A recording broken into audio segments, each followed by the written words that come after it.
Hello and welcome to today's art class. Today I'm going to be showing you 5 different ways that you can create a background using acrylic paints. Acrylic paints are a fantastic medium if you are wanting a bright and vibrant artwork. They have thicker, stronger colours than watercolour paints. For this project you will need something to pour the paint out onto, a tub for water, some paintbrushes and a placemat. Acrylic paint can come in a few varieties, house paint, and there are many different brands of paint. Anything is fine to help be creative with your artworks today.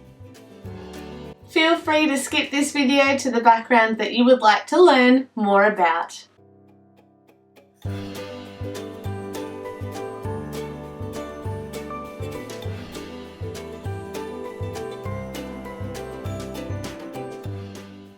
For this background, I am going to be showing you all about how to use the warm colours and blend them together to make a beautiful sunset themed artwork.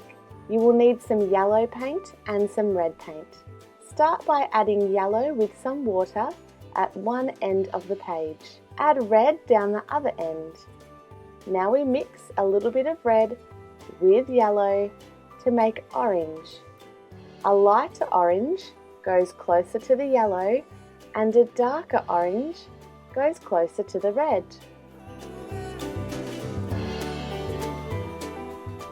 When you have finished your background, glue down any extra details to finish your artwork.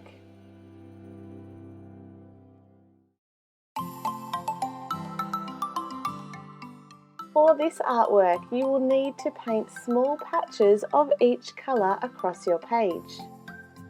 As you change colour, remember to clean your brush and you can blend the colours together on the page. You might notice all of my brush strokes are going in the same direction. Keep going until your page is completely filled with different patches of colour. When you have finished your background, glue down any extra details to finish your artwork. For this artwork, I am painting some organic lines. They don't have to be perfectly straight, but as I intersect the lines, it starts to look like netting. Keep going until your page is fully completed and filled with lots of little intersecting lines. I have decided to paint with just one colour today, however, you might like to trial painting with different colours.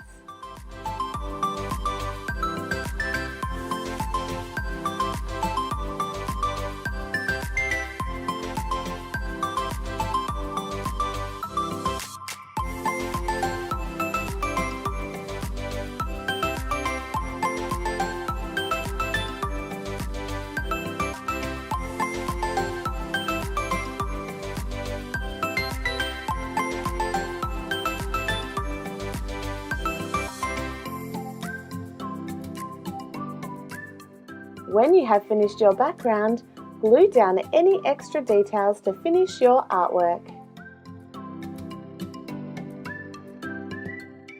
For this technique, you will need an old scrappy brush because we're going to be dabbing it down onto the page. If you were to use this technique on a good paintbrush, it might actually ruin the brush. So it's really important that you use an old brush for this technique.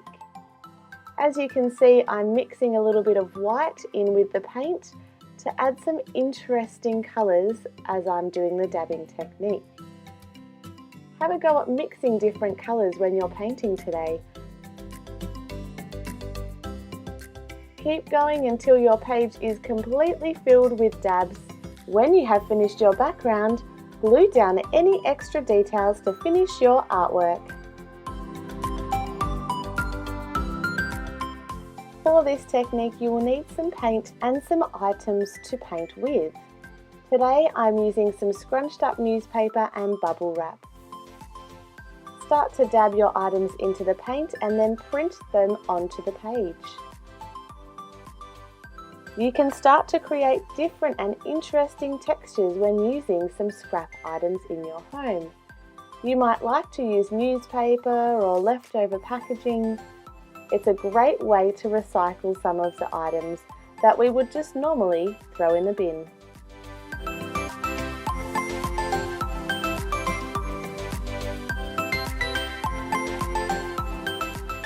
When you have finished your background, glue down any extra details to finish your artwork.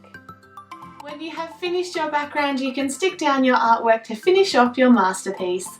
Thank you for watching and see you next time.